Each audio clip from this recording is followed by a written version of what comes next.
যোজনা প্রকল্পের টাকা মিলেছে প্রথম কিস্তির। সেই টাকা দিয়ে বাড়ির কাজ শুরু করেছিলেন উপভোক্তা, কিন্তু আবাসের টাকা ঢুকলেও দাবি মতো কাটমানি দেননি স্থানীয় পঞ্চায়েত সদস্যকে। কাটমানি না দেওয়ায় উপভোক্তার নির্মীয়মান বাড়ি রাতের অন্ধকারে ভাঙচুর করার অভিযোগ উঠল দুষ্কৃতীদের বিরুদ্ধে। সেই ভাঙচুরের ভিডিও ইতিমধ্যেই ভাইরাল হয়েছে সোশ্যাল মিডিয়ায়। মালদার বামনগোলা ব্লকের হরিহর এলাকার এই ঘটনায় ব্যাপক চাঞ্চল্য ছড়িয়েছে ওই এলাকায়। উপভোক্তার অভিযোগ, দাবি মতো স্থানীয় তৃণমূল পঞ্চায়েত সদস্যকে কাটমানি দেননি তিনি।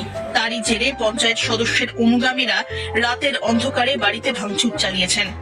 ঘটনায় তিনি পঞ্চায়েত সদস্য এবং অনুগামীদের বিরুদ্ধে বামনগোলা থানায় লিখিত অভিযোগও দায়ের করেছেন বলে জানিয়েছেন। রাত 10টা নাগাদ গ্রামবাসীর কয়েকজনের পরিচালনায় গোটা গ্রামবাসী মিলে আমাদের যে তৈরি করেছিলাম 4টা পিলার